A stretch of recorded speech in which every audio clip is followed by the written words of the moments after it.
Welcome to another episode of LaLa Land with George Fisher, and we have today the amazing, super talented.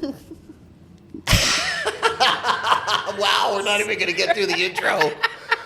She's super talented actress, producer, extraordinaire. Lisa Cole. She's a wonderful actress, and it's such a pleasure to have her here. Lisa, welcome to the show. Thank you for having me, George. You're welcome. I like this. Everything's very pretty here, and nice drive to Malibu. Yeah. Thank you for that. Yes, of course. Yeah. I'm so glad that you could be here. It's wonderful. Yeah, although I didn't know we were going to work out. These are heavy. Yeah, these are heavy. These are good. You're going to get a little bit of. I'm going to have to switch off so I don't get all lopsided. Yeah, I know. We'll get some lapels. It'll be easier next time. No, I'm not complaining. Sorry. Yeah. That came across that way. No, it's fine. It's fine. And we have your wonderful husband came as well. Yeah, we have a studio audience. Yeah. Woo! That's wonderful. So, Lisa, you've been in the business for a pretty long time. When I was driving over here, I was seeing buildings that I remember driving past when I first moved to Los Angeles and thinking, wow, look at that. It's so beautiful. I found out later it's just a dentist office. But that was like in the 90s, you know? So you're right. It has been a long time. It's been a long time. And coming all the way from Wyandotte? Wow. Wyandotte, Somebody's Michigan. been reading my IMDb page. Yes, somebody's been doing his research. You've done a ton of movies, though. Movies, commercials, voiceover. I mean, I'm trying to keep it going. You got a lot. Girls been working. I've been very, very lucky. I have a really good team. And you've been my client for a while. You've been my client for some time. Yes. And I remember talking, like I would show up at the house, and then your husband I'd be like, "Where's Lisa?" And oh no, she's got an audition.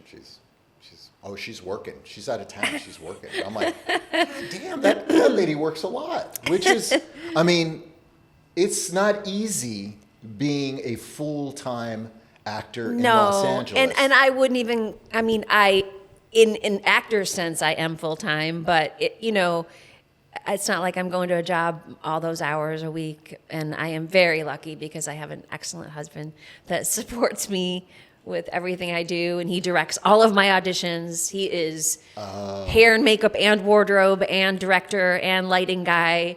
And I'll walk out and he's like, "Nope, that shirt's not going to work." Right. I'm like, "Oh God." I'm like, "It doesn't matter. It's going to be fine." He's like, "No." Yeah, you have a little setup at the house for auditioning. Yeah, you gotta these days. Yeah. Which I'm all about because it used to be, if you had 3 auditions a day, it was rare. For me anyway, but it was also stressful because to get them all to line up perfectly where you could drive all over the world and make them all on time and remember what you're supposed to say when you get there and change your clothes in the car and all that, it was a lot. And then you're all sweaty and mad and looking for parking, and hopefully you didn't flip off the casting director or something on the way in, and lots of parking tickets. So I'm all about the self-tape. Yeah. There's lots of people out there who hate the self-tape, and then they reminisce about being in the room with the casting director, and I'm like, it's rough. It's I miss them too, but we'll talk, Yeah, we'll get into it. So when did you get bit by the bug?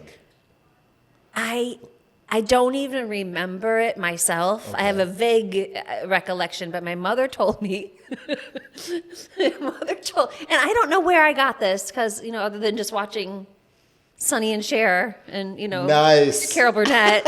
Yeah. But it was my uncle's wedding, and I was like 3.5, 4 years old. Oh, wow. And I stood up on a chair and told everybody to shut up. It was just a house wedding. It was like the house was filled with family and friends, but I told everyone to be quiet, that I had a song to sing for the bride, and my mom was horrified. She's like, what is happening? Whose kid is this?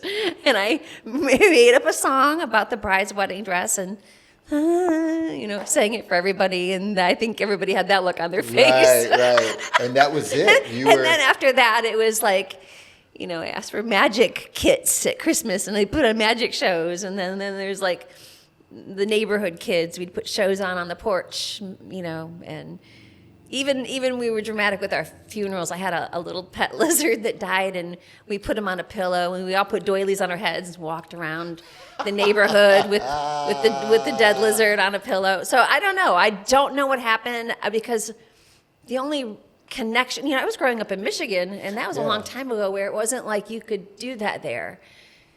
So my only connection really to the entertainment industry was my uncle was a drummer, and he was in a lot of bands, and he did tour. And one time, I guess he opened for Alice Cooper, and I thought that was really cool back in the like the 70s.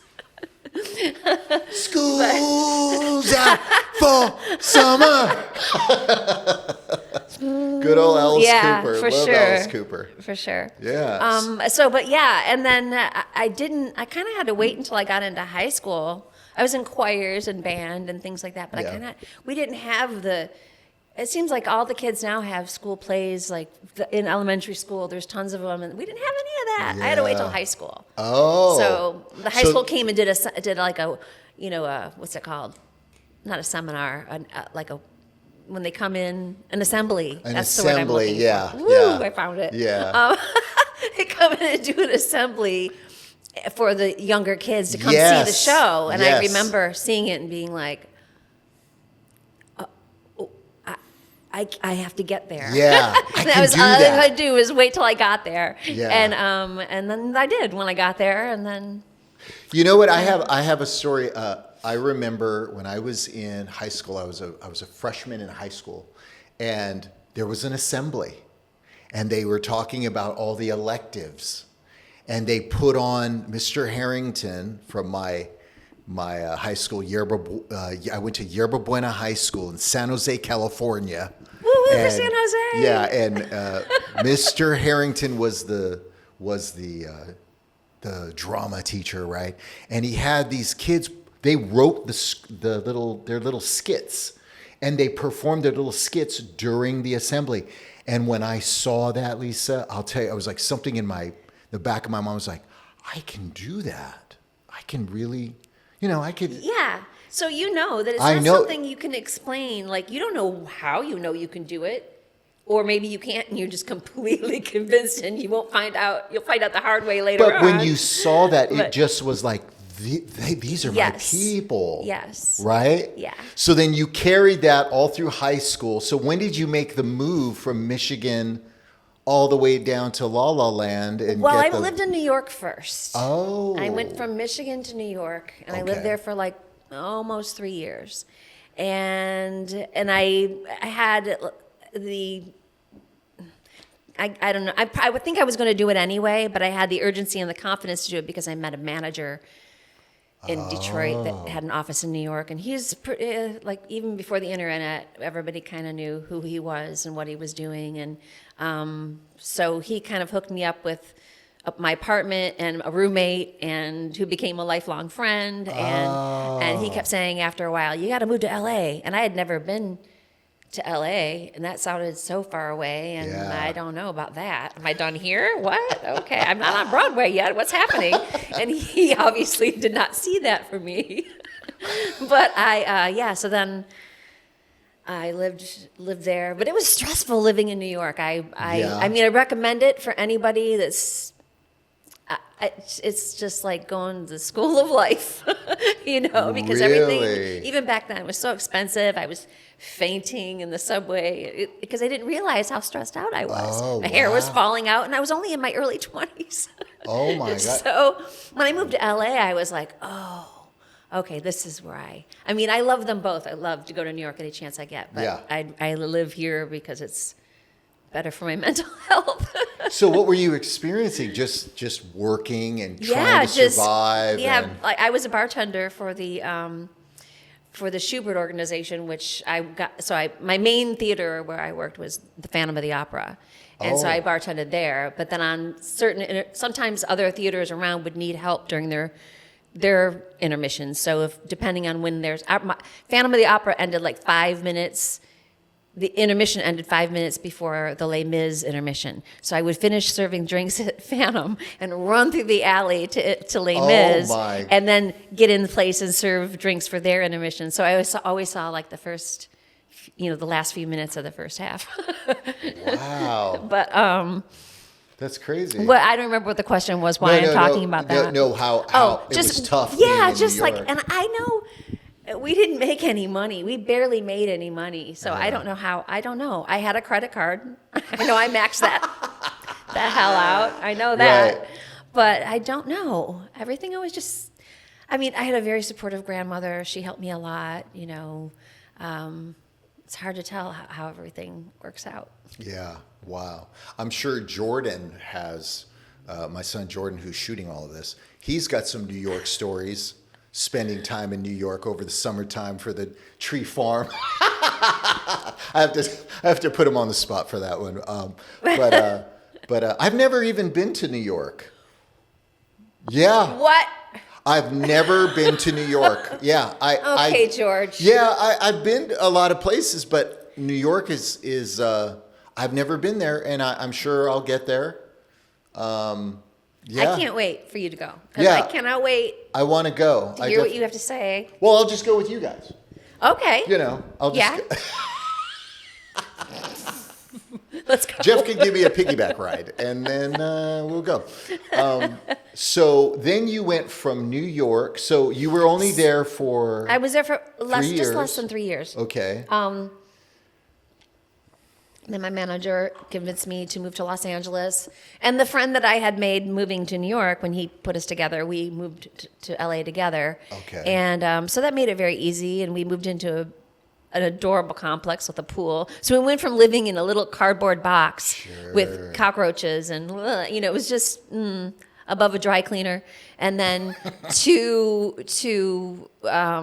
this 2-bedroom apartment. We each had our own bathroom, and there was a balcony, and we had a pool. And were you in the valley? Yeah, we were in Sherman Oaks. I'm sorry, not Sherman Oaks, Studio City. How could I even confuse it? Oh, that's great. So that always feels like my center. Like someday I'm supposed to move back to Studio City. We'll see. Studio City's but awesome. I really love it there. And everything is in Studio City. You can get 8x10s done in Studio City. A lot of auditioning is done in Studio City. It used to be anyway. Yeah. Oh, yeah. It used to now be. you don't even need 8x10s. Really anymore. Yeah. Which is also a money saver. Sure. Being digital. Right. But I know I still have a stack from like the past 5 years that are still sitting there. I know. I've got a stack of about it's probably like 8 years ago. They were great 8x10s. I had a great photographer take them, and you just can't. I can't even give them away. I've got so many of them.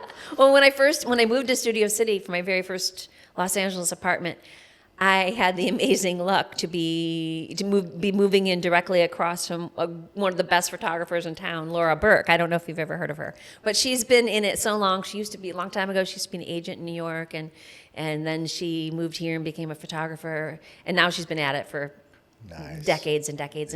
But agents still like her shots. Oh, and good. she does ours most of the time. Oh, that's great. That's cool. Shout out to Laura Burke. Nice. So once you got all settled in, do you remember what you were auditioning for, what you were going out for? Hardly anything. It was such a different time, and even though I had this bigwig manager with bigwig clients, I would just go into his office for a meeting, and he'd be like, "What are you wearing? What are you wearing? You seem like you need to go. What have you go shop at the Gap? Go shop at the Gap and wear what's going on there." And then and he was just so. He was a little bit problematic here and there. Oh, gotcha. I think he went away in the Me Too situation. Oh, gotcha. I hear you. But he was really, he'll always hold a special place for me because he's the one that got me out of Michigan and to New York, then ultimately to Los Angeles. Yeah, good beginnings. Yeah.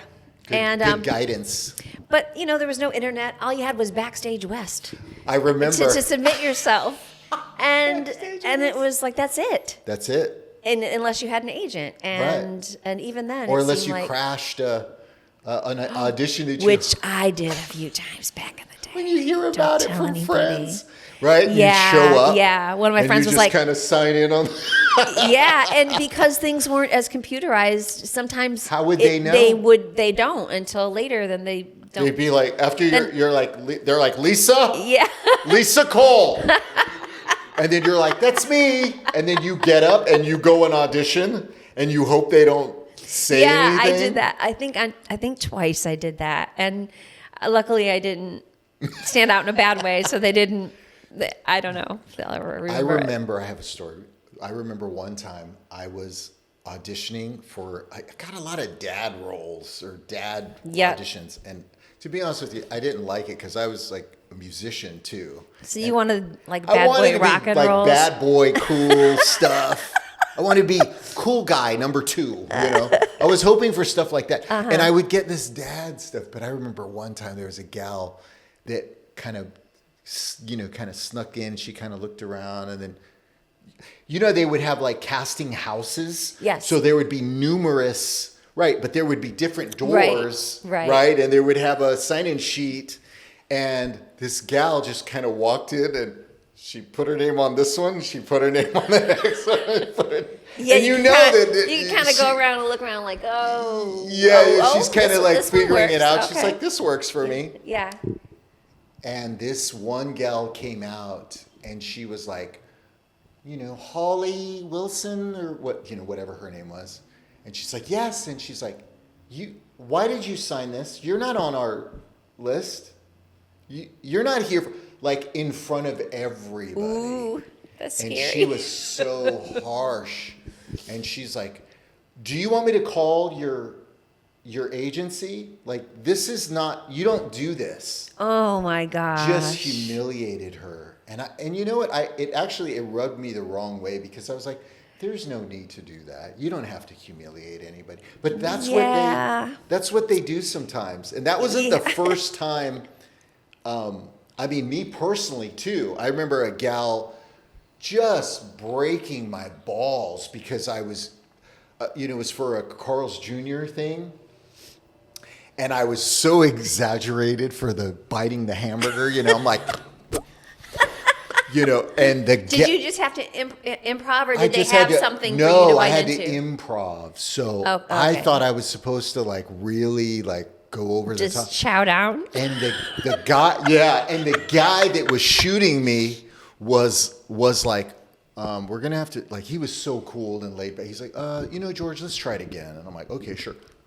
And here I go again, right? He's giving you another chance. Yeah, and the casting director came out, and she's like, no, that isn't working.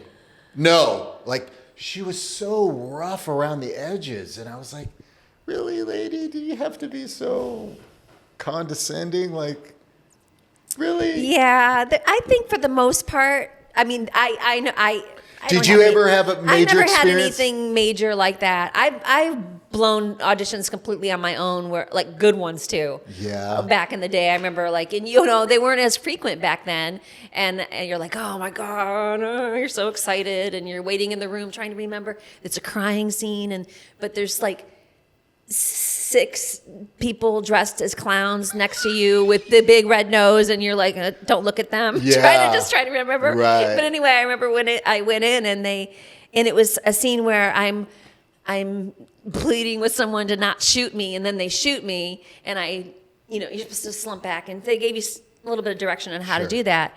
And I effed it up the first time for sure. And then they gave me another chance, and I don't know what I did, but I was like, and I looked right in the camera, and I just said, I'm sorry, thank you. And I got up and walked out. No, I was just like, she thinks, oh God, I'm just going to go. This isn't my job. It's okay.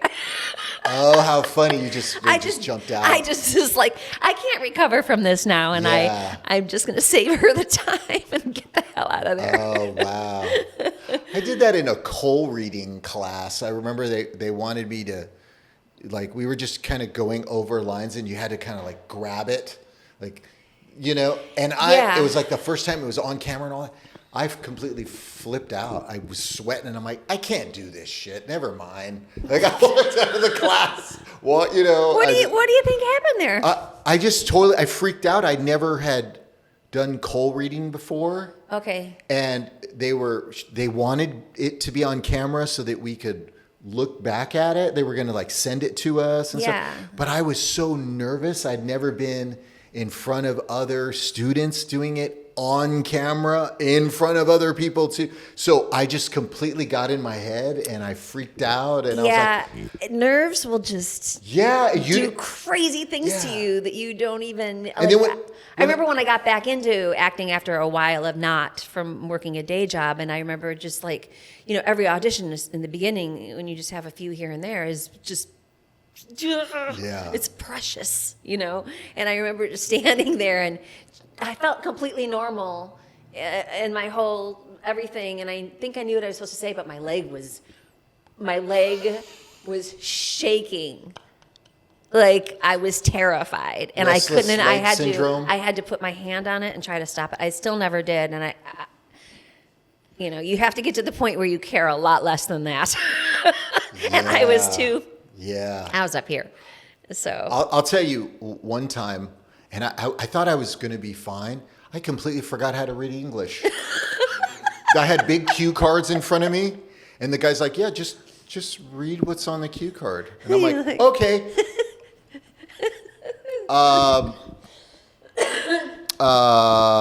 He's like, can you see the... I'm like, yeah, no, I can see it. I just completely... I couldn't read. I was like, just nothing bumbling. was firing. Yeah, it was all just. I was so nervous. I was so nervous. I've definitely been there, but it's been a really long time, and it's so exhausting to be that nervous. And once you finally settle into it, and you care a lot less, and you know, it really. So what is it for you now when you go and read? Do you just really? I mean, of course, I got over it. I eventually got over it. I had a really good friend of mine tell me, George, you just got to not care. Like, honestly, just don't even care at all. Do what's on, whatever they want you to do, just do it and just throw it away. Just I remember let it go. hearing that back, you know, in the beginning when I first moved in Los Angeles, and hearing, no, you audition and you go live your life. You got to be a well-rounded person. Go live your life. Don't think about it anymore. You got to not care. And I was always like, what are you talking about? I moved thousands of miles away from my family and my pets to be here. Yeah. Of course I care. It was so hard to just let it go. And maybe it does, unfortunately, for some people like me, maybe I'm slower at it. It took me a long time to get to that point where I do feel like I'm living my life, and that auditioning is very important to me, but I'm not, I wouldn't even eat. If my audition was at 4:00 in the afternoon or 5, whatever, I could not even eat a cracker until I went to audition. I was a mess. Yeah. It's like I just had to sit there, make sure my hair and makeup is done. It was so silly. Yeah. And now, you know, it's a lot looser. Man, it's much better. It's much better now. Yeah. Yeah. And then I remember trying to drive to get to my audition and not knowing LA. And you're using the stupid Thomas guide to find where you're going. It was, I made the wrong left. Oh my God, I gotta go. Oh no, Doheny is completely backed up. How the hell am I gonna? Should I call him? No. And then you got to pull over. Pull over. Go to page L1. Oh my! It was, and you're pulling your hair out, and you got to get there, and then you got to act like, hey, John. Hey, it's good to see you, man. Yeah. Oh, Mark. Hey. Like. Yeah. How do you? It's tough. Mm-hmm. A lot, and if you're not an actor, you don't know really what actors go through. You got to give it to actors. A lot of people think that, they got it so easy. It's a roller coaster. It can be a roller coaster. You know, right? I think like a lot of people, not just in our country, probably across the world, like we experienced during the strike. Some people were so mad saying, these actors have everything. And well, because a lot, some of them do. Some of them There are do. a select few that do. 3%, 4%. But they're not thinking about all the little people, that are just like trying to get a couple lines on SWAT. Yeah. Or something. Just. Would you like fries with that? Yeah. I mean. And that's it, right? Because having one or two of those jobs, depending, you can make your health insurance that way, Yeah. So it's like, it's about a lot more than just the top, of the A-listers, as they say. The top of the food chain. Yeah. So do you have the same drive and vigor as you had since the beginning? Or is it, or is it just like a steady, like you're like, I'm good, I'm cool? I think it kind of goes, it can't help but go like this sometimes. But I feel like for the past few years, I've had, like I said, I've had great representation, and I am beyond lucky and grateful for them. And they get me good auditions, and they've been getting me. It's been a little slow lately, but then it's up to me. Like a lot of people say, "Oh, my agent's not getting me out. Oh, my agent sucks." You've heard that. Yeah, I've heard that. You've heard it. We've all said it or whatever. Sure. That is not the case for me. I feel you've done some very, very proud of my reps, and even the ones in the past couple of years that I'm not even with anymore. They've all been so amazing to me, and that's a big part of it. Them trusting me that. Now that self-tapes are a thing, casting directors are seeing more auditions, which is good. But the agents still have to get them for you, and they're working their butts off for you. And you always have to remember that. Yeah. You went out of town a while back. Yes. And where did you go? We went to Hawaii. Oh. Kauai. Now, did you go you went for vacation? Yeah, just a vacation. Nice. Went with my brother and sister. Nice. Because my brother had never been before, and I love to be on vacation, of course. But when I book out, it makes me very anxious. Yeah. Because sometimes you have to audition when you're on vacation. Sure. Because life goes on, and you still have to do it if at all possible. Yeah, absolutely. Yeah. Absolutely.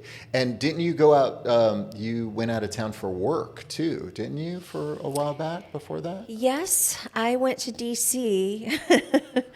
to shoot a commercial that I don't know if I've been paid for it yet. It's under investigation.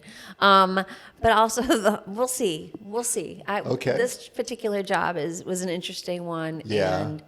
And I'm just hoping it all comes together. that or that it doesn't.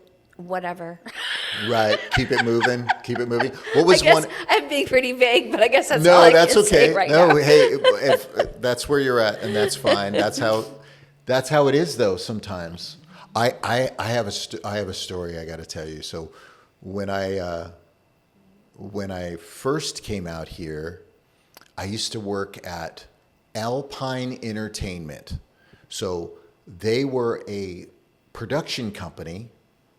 On one side, right? They produced like a lot of scary films. I remember, what was the guy's name with the braided hair? He was a rapper, and he had these two braids that went like that. The Shadow of Doubt. Coolio. Okay, so Coolio did a scary movie. I have a Coolio story. Oh, cool. So Coolio did this scary movie, and Alpine Entertainment produced the movie.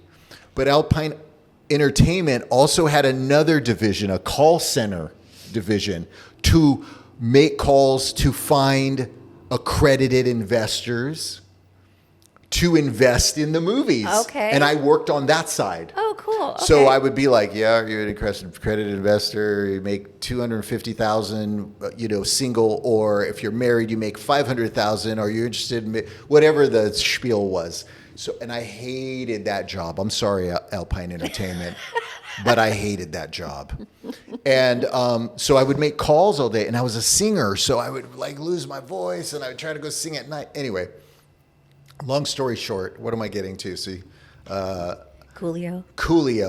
So he did that film, but I forgot the story I was going to tell now because I got so into the Coolio thing. Maybe it'll come back to me. Well, okay, mine's Yeah. not too long, but Okay. I went through a period of time where I did a lot of game shows.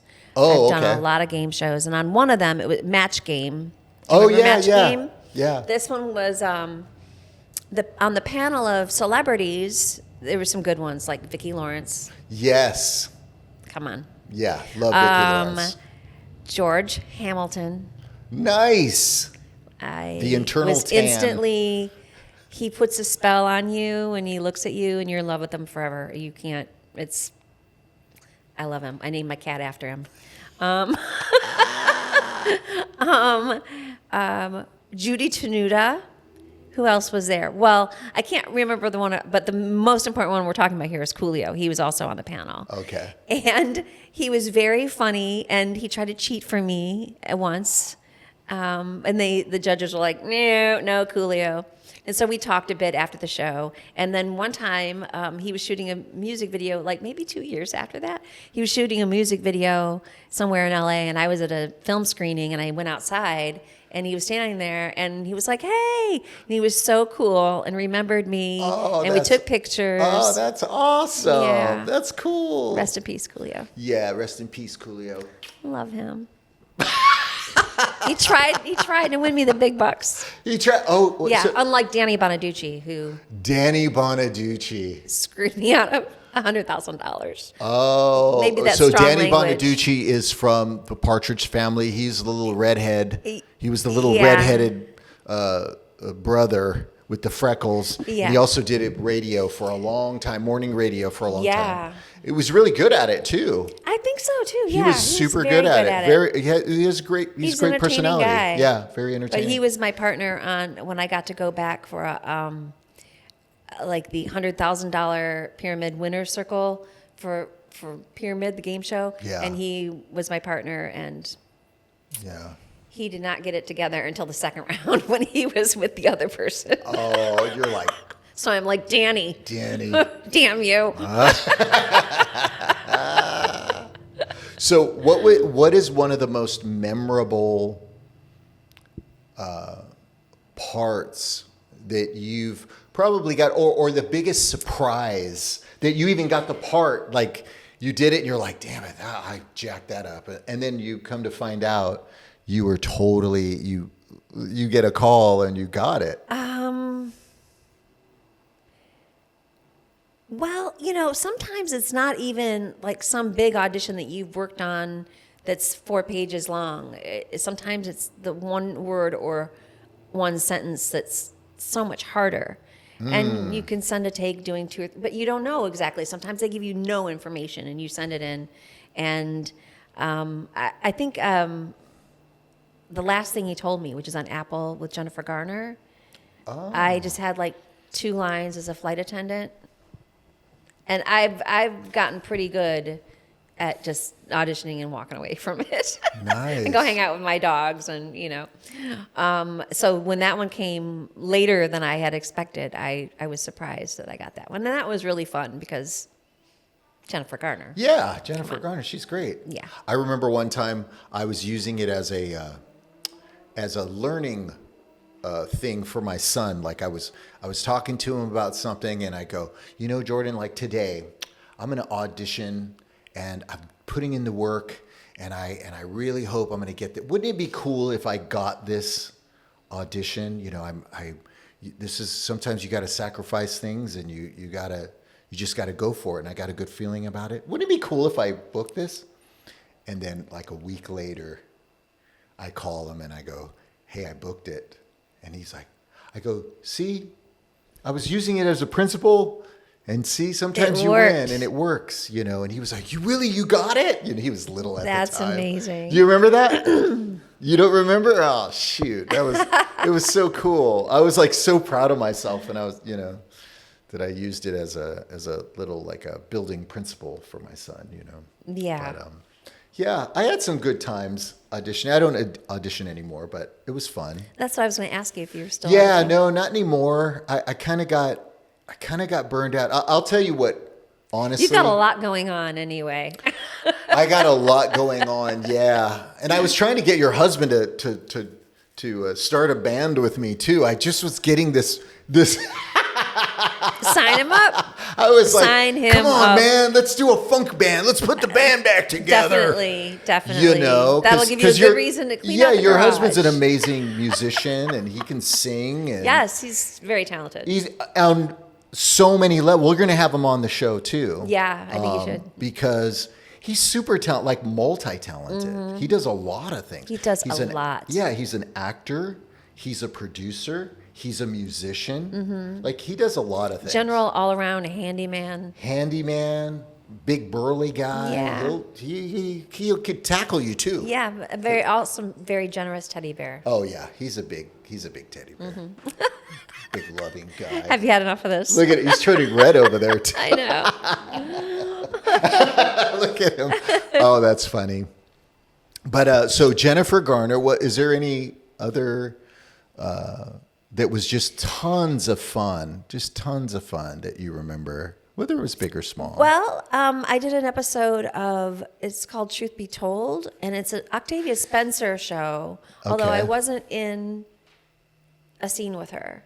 But I was in a scene with Gabrielle Union and Mekhi Phifer. Oh, nice. And that was really fun because I had a couple lines, so it wasn't like I had to stress about, remembering my stuff all day long. It was pretty. I had the handle on the 2 lines. Yeah. And another woman, we were playing mothers at a school thing, bitching about the yes, whatever. school I don't function. remember. Yeah. So the other woman that had a couple lines with me, we hung out all day, having a great time talking to each other. Yeah. You meet so many. I love actors. They're so weird and awesome. Yeah.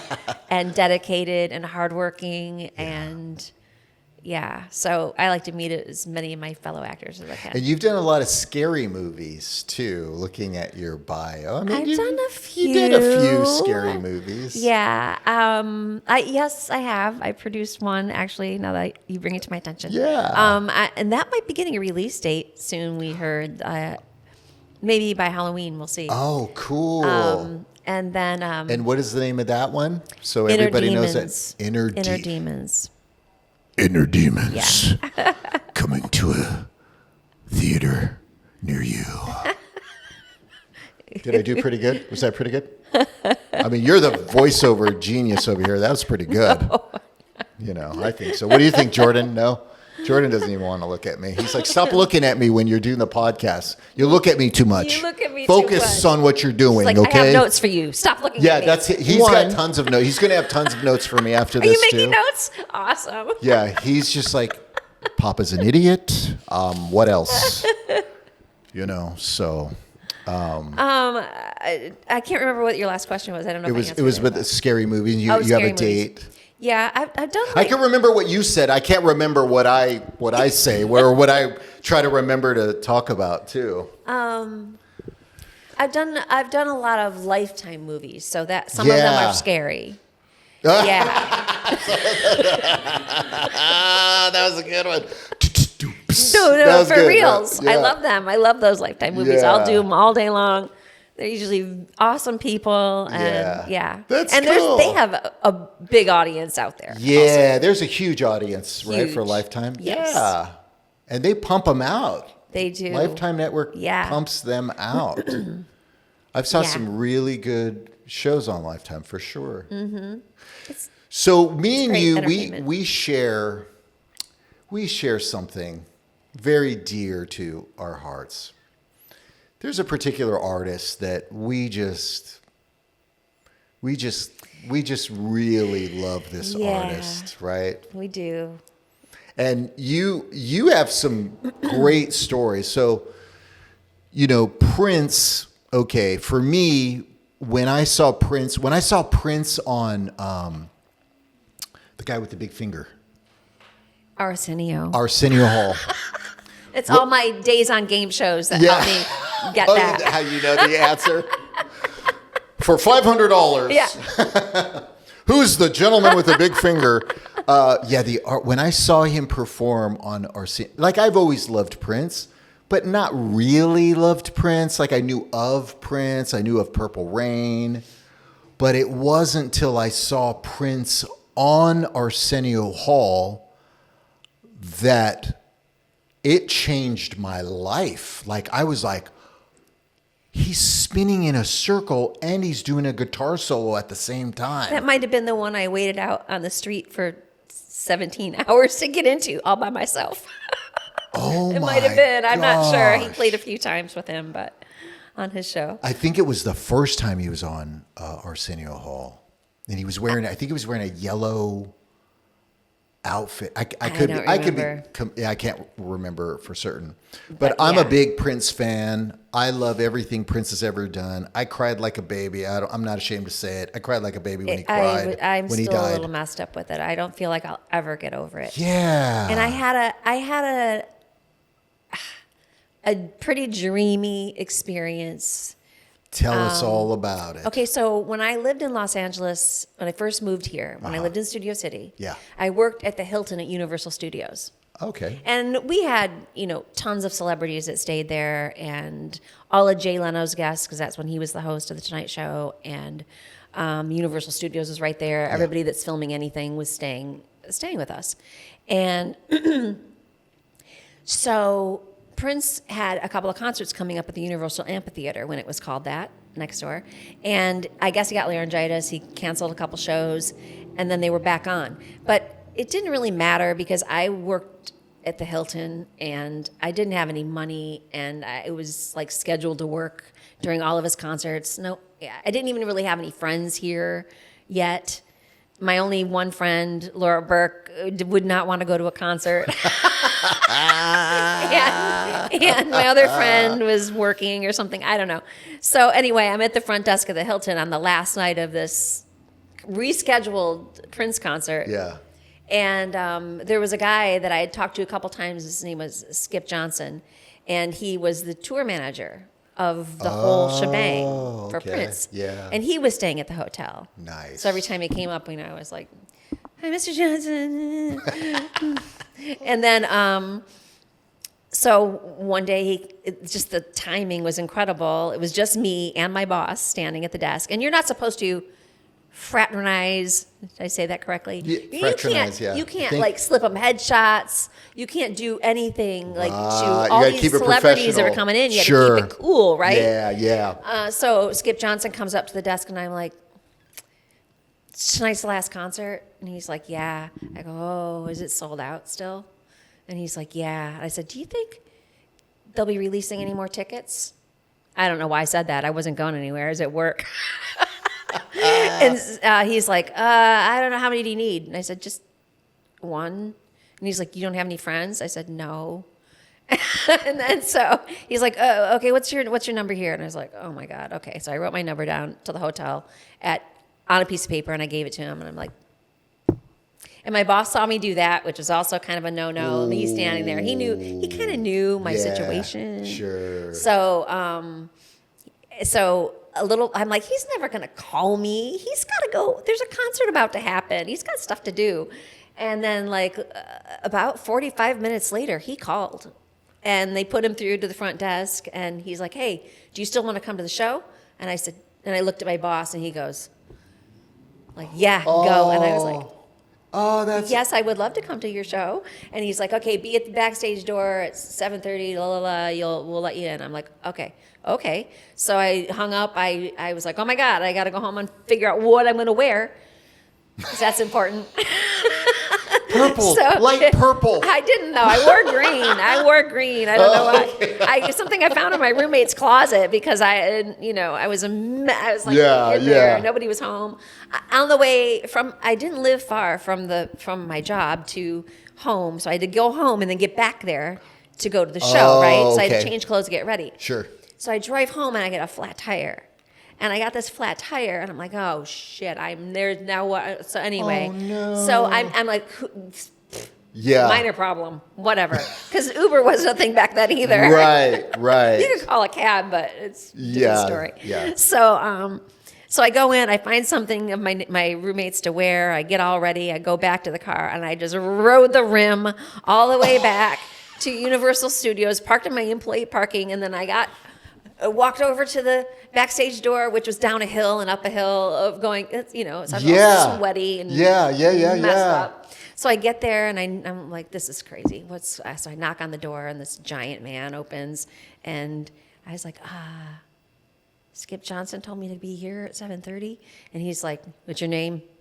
And I told him my name. It was like going to the Wizard of Oz, you know, because he's like, shut the door. And I'm just standing there. And then he's like, okay. And I go in, and the people, it was like inside they had like a beer garden or the inner sanctum a cocktail lounge with lanterns in the trees and waiters walking around with things, giving people things. And the Red Hot Chili Peppers were there, but I didn't know at the time that they were the Red Hot Chili Peppers. And I was talking to one of them, like the one with the really long hair, going, Anthony Kiedis. Really familiar to me. How funny. And did I don't know why he was talking to me. Did he lean over to you and go, give it away, give it away, give it away now? He did not. I that's too bad. I'm sorry, I couldn't resist. But a lot of people there, Joe Jackson, Michael Jackson's dad, not the other one. Yeah. Phil Collins, Paul McCartney, a lot of really big name. And back then, I was like, what? Because all I heard were the negative things from the, you know, like Prince was dirty and he's this and he's not. Right. So, you know, Michael Jackson's look him in the better. eye. Like they were always comparing him to Michael Jackson. Sure. And so for all these people to be like here, like out in the open Prince fans, I was like, wow, okay, this is amazing.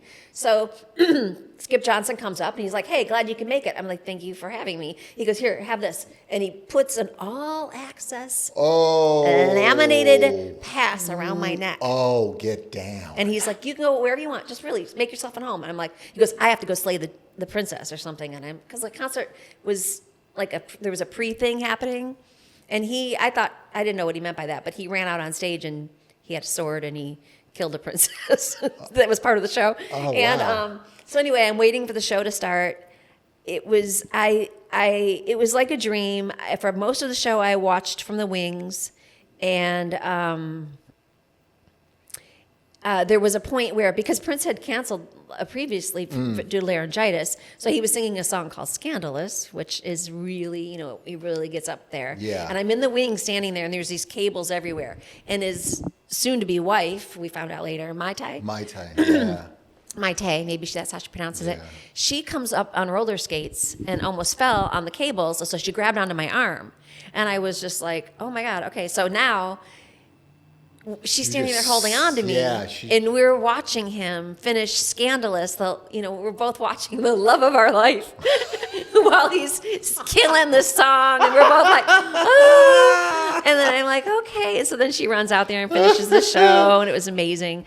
So for right before the encore, I almost forgot this really important part. Oh, okay. So at some point during the concert, I was like, well, he did sort of emphasize I have an all-access pass, do whatever I want. So I went down into where the dressing rooms were, and there was nobody there. And it didn't even look like the makeup people had been using. It seemed very clean. And there were racks and racks and racks of Prince's clothes. Wow. And an entire rack of those pants, those black pants with the buttons that go sideways and down. Yeah. Like 50 pairs of those on a rack. And I was like, I touched every single one of those pants. Of course you did. And then I was like, oh, I thought someone's going to come down here and be like, what are you doing? I was scary. It was a little scary down there. But you couldn't resist. But I was, And I said, I was like, okay. So then I went back upstairs, did that. And then so I was standing there and Skip Johnson said, hey, do you want to go in the front row for the encore? I was like, yeah, okay, I'll do that. And so Prince, he and the band had come off stage, I guess, to rally before the encore. I don't know exactly. And they all got kind of in a circle. And somehow I ended up in that circle. And he had that somehow she happened to end up in the middle of the Prince circle in the now. Prince circle. I don't know how that happened. I don't know how that And so, of course, I'm staring at him like, this is what is happening. I am totally sober. Yeah. Is this real? I'm awake. Oh my God. Sure. So they're in, like, they form this circle, and I watch Prince looking. He's looking at everybody, and then he gets to me, and he's like, and I was just like, and his drummer, who had just been like, Was it? wiping sweat, took his sweaty towel and then went like this on my forehead, as if to say, it's going to be all right. Oh, wow. I must have looked overwhelmed at the moment because I Sure. was just standing there. And so that happened. And so Prince and everybody ran off to go change their clothes again, I guess, for the last Yeah. numbers. And so Skip Johnson grabbed my hand and took me out onto the stage at the Universal Amphitheater, right in front of the microphone where Prince was standing. And back then it was still lighters because we didn't have the light up cell phones. So everybody got their lighters going. And when, there's action on the stage, so everybody's like, what's going on? And I have never felt anything like that before in my life. The energy, no wonder nobody's normal that is at that level of Sure. whatever normal is. But you know what I mean? Yeah. Because that is, I was just standing there, and what was coming at me was just so powerful. Yeah. And it was incredible. And so anyway, then they put me down. The guy, Skip, transferred me to a security guard, put me in the front row, and Prince came out, did about 4 more songs. I was just right here watching him and dancing. And it was back when Nicole and Tom were still together, and they were here, standing here next to me, dancing also. Oh, wow. Nicole Kidman and Tom Cruise. Yeah. Okay.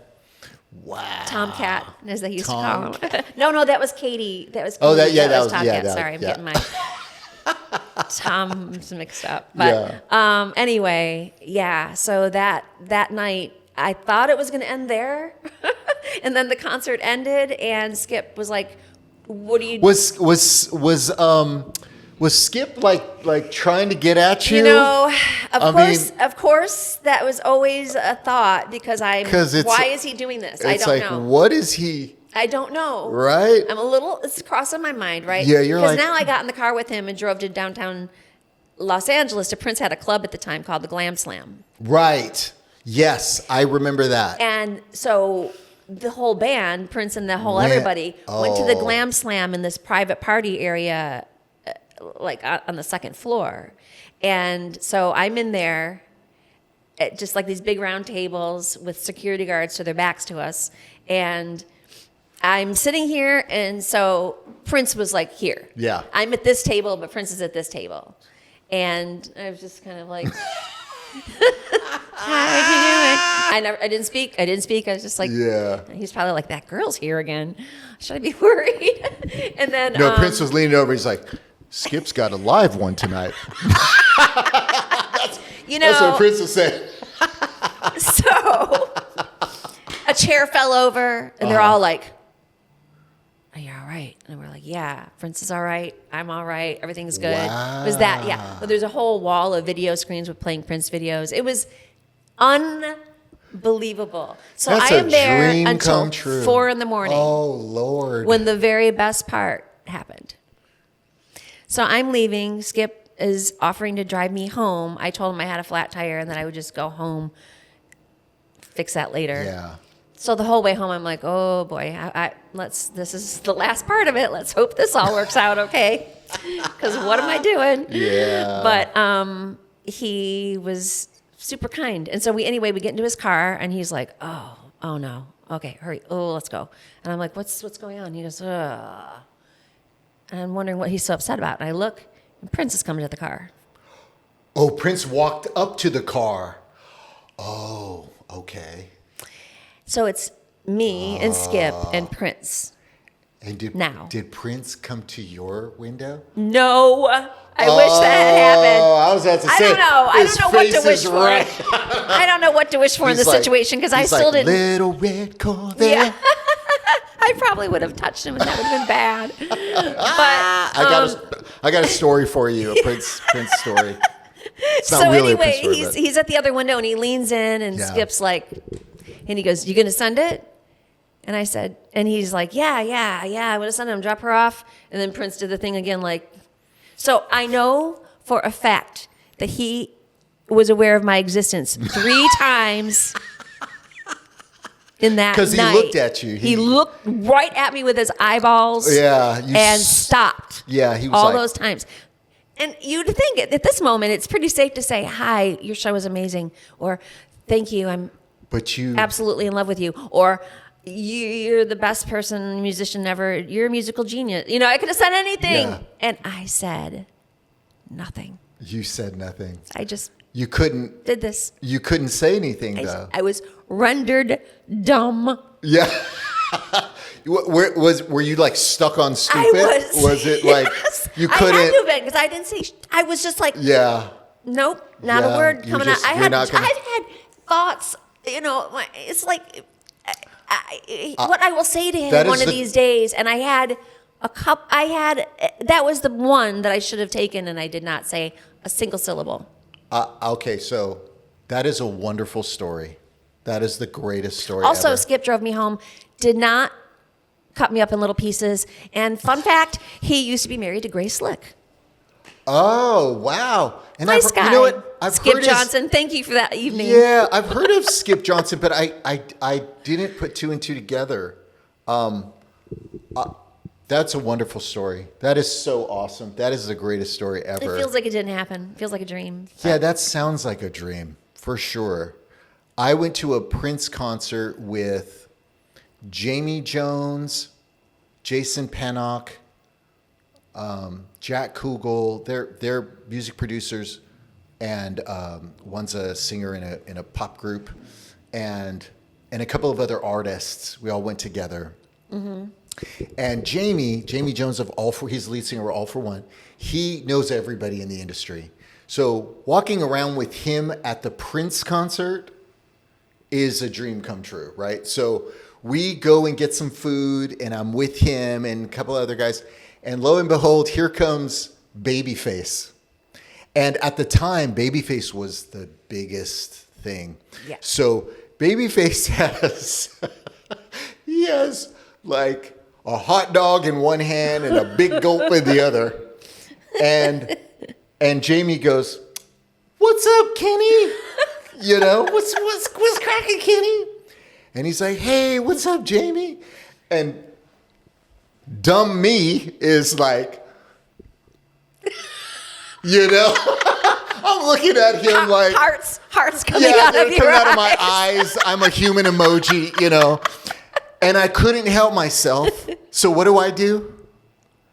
I put my hand on his wrist, and I'm like, No. "Hi." I did that, and it was so awkward. And he just goes, and he looks at me. He's like, "Hey, brother."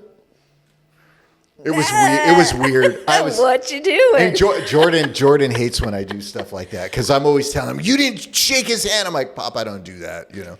But I'm totally starstruck every time I meet like a celebrity. And I just went, "Hi," and he's just like, "Hey, okay. So it was good seeing you, Jamie." And he walked away, and Jamie didn't even skip a beat. He saw me and he was like, "Oh, you're one of those. Okay, let's go back to our seats, man." He was cool about it. It was really, you know, but I had a moment. It was like, "Oh my God, that's Babyface." And yeah, he knows everybody. So it was like nothing, but that's my story at the Prince concert. Yeah. Didn't even get nowhere near Prince. Well, another face-touching story. Okay, so many years ago, I was on the Donnie and Marie show. They had a talk show at the love time. Donnie and Marie. Okay, yeah, of course I love Donnie and Marie. And if you'd have told me, my 7-year-old Lisa self, that I would ever meet Donny Osmond, especially more than once in my life, I would have died a happy little girl. But I was on the show. I have an ex-husband, and he was also on the show. He was in Michigan, and they had a remote camera, the whole thing. It was all set up for them to promote like video cameras and plane tickets and stuff like that to give to us. Sure. And but while all this show was going on, at one point I'm on the stage with Donnie and Marie, another childhood, dream just checked right off that list. And we all start singing I Just Called to Say I Love You, you know, the Stevie Wonder song. And I know I reached out at one point during I was singing and touched Donnie's face. And then I was like, and I continued singing, looked at Marie, and then the show didn't air, you know, for a couple of weeks after that. So I was just like, oh no. In my mind, I had built it up to this really long, meandering caress, right? You know? But you're like, yeah. And so when I did do it, but it wasn't as bad as I thought it was going to be. so it was just a really quick. It was really quick moment. He was probably still like, oh wow, okay. She's like, oh, she's good. She's good. That was good. It was a good moment. I'm sure they got it on camera. Yeah. Wow. I know. I have it on VHS. I'll have to see it. Yeah. I'll dig that up. I remember I did Brian McKnight. So a buddy of mine, it was musical director for All for One, I was hanging out in the studio and he goes, hey, what was it? Reggie. I can't remember Reggie. I'm sorry, Reggie. I don't remember your last name. Reggie used to do he was a musical director for All for One. He was a musical director for Jessica Simpson as well. I was hanging out in the studio, and I used to have long dreadlocks, right? I used to have really long dreadlocks, yeah. Not really long, but maybe shoulder Insert length. Photo here. Yeah, please. We have a photo. I thought I was so cool. And so he did Brian McKnight too. He did Brian McKnight stuff, right? Bookings or stuff. So he goes, hey man, you know how to play guitar? And I go, no, not really. And he goes, do you have a guitar? And I go, yeah, I have a beautiful guitar. And he's like, you want to play for Brian McKnight? And I go, yeah. He goes, dude, it's on Soul Train. He goes, we're not playing. We're just like acting like we're playing. It's just to a tape track. He goes, I'll send you the tracks. We're doing 3 songs. And I'm like, I will learn how to play guitar for those 3 songs. He goes, yeah, they pay and everything, you know. So I did it 3 years in a row. And it was super cool. And it was a lot of fun. So did you get to know him? No, I didn't get to know him at all. He just kind of like when he showed up, you know, a couple of hours late for the thing. Oh. But I met Don Cornelius. And that was really cool. And I learned the song and I look ridiculous. And it's on YouTube. That's what made me spark it. It's like, and I'm like playing the song. And there's barely any guitar in it. I'm like, you know, oh my God, it was so cheesy. That's the way to do it. You know, do the overbite thing. Yeah. It's like you really know what you're doing, right? but yeah, I had my little moment there. On Soul Train. Soul Train, amazing. yeah. I'll be looking that up. And of course, I was married at the time, you know. And I do remember this. There was a girl in a red dress, and in between takes, you know, she's like, I'm on the stage just next to Brian McKnight, and she's like trying to, she was trying to, and I was like, I'm going to get one of these guys. It's going to be you. I'm like, no, girl, I was like, man, this comes with some power over here. It was just fun. The proximity to Brian. I was just standing next to the fool. Like, I don't even know this guy. And when I met him, it was just like Reggie was like, oh, this is so-and-so. And he's like, hey, brother. And then he took one look at me and he's like, mm-hmm. And then he just kept moving. Yeah, it was just like that. Well, that could be interpreted. No, he was cool. He was cool. No, Brian, you were cool. But I got to do it three different times. So every time I saw him, that's awesome. He was like, oh, hey, man, you know. So that was cool. It was a lot of fun. Got to see Don Cornelius again every time. And it was fun. It was a lot of fun. I bet. You know? I bet. You know. Yeah. Good times. Good times. Is there any other like starstruck event from any other artist, that actor, musician, anybody? I'm trying to think. It was pretty cool. I worked on 911, the TV show. Oh yeah. And I worked for a few days, even though I didn't really say anything. But there was one major, like the main part of the scene was I opened the door to Angela Bassett. Oh, wow. So I got to open the door, and there's going to be, these exchanges because it was all serious. And in the, when you see the clip, it's like I'm wearing 2 different shirts. It went by a lot quicker than you think it's going to go. They didn't get my reaction to Angela. They just did her fine. But I still had that experience. Yeah. Because I'm like, I am looking at Angela Bassett's eyeballs right now. And just before this, we talked about chicken, tomatillo chicken over at craft service. How funny. So I had a great time with her. But yeah, that was a moment where I'm like, wow, this is like, yeah, I mean, you can't get much better than that. I'm working, even though I'm not doing as much as her. I'm working with Angela Bassett. Yeah, absolutely. That's pretty cool. That is awesome. And you know who else was awesome was Gabrielle Union working she was on cool. this. I loved her. She was so amazing. Yeah, she was very funny. Yeah. Joked around with everybody. And That's she cool. had, she had some work to do too, so she must know her stuff. Yeah, I think my claim to fame was being a dancer, standing next to MC Hammer. I had a little moment in a music video called. So you're a dancer too? I was back then. I was more of a dancer, and I was doing a lot of extra work. Because I used to break. I got my. I used to break dance and pop and lock and stuff like that. And I'd heard about. I know what a segue. We went from Angela Bassett to Hammer, but that just goes to show my age.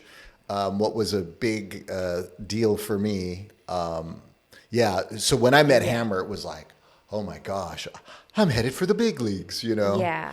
And that really sparked a lot. I was a dancer, break dancer, and then I got this extra work. I got to work with him for like 2 weeks, and he was like the sweetest guy. He was so cool. He was so warm to everyone that was there. He was just so warm to, and that's that kind of like, that's when I got bit. I was like, oh, I'm gonna figure this out. So I tried to rap and stuff for a minute, and that was horrible. My girlfriend just was telling me, she's like, no, baby, no, don't try to rap. Don't even pretend like you know how to rap. I'm like, okay. All right. I guess I should give that up. Wow. Well, at least she doesn't love you for your rapping skills. Right. Yeah. That's true. Is there anything else you want to tell us about that you want to promote? Or? I think I have 2 Christmas movies coming this year. One is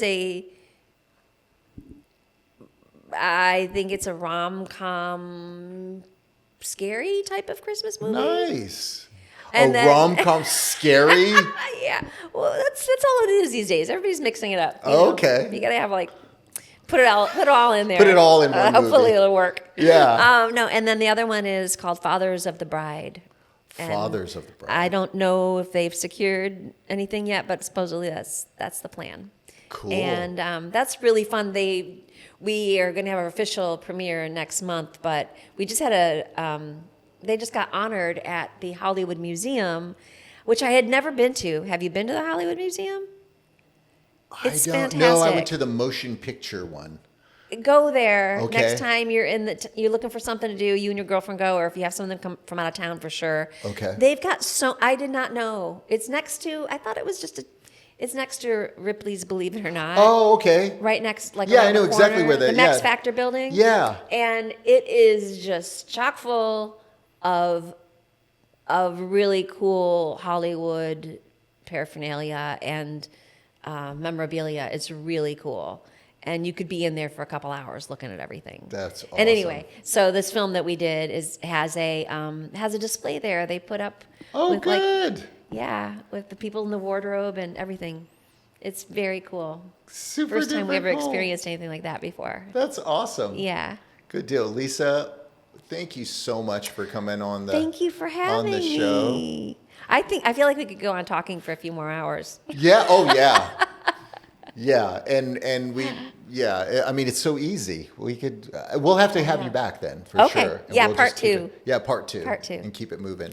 So thank you for watching episode, what is this, 3, somewhere around there? I don't know. But we're going to keep it going. We'll see you next time. Take care, guys. Bye.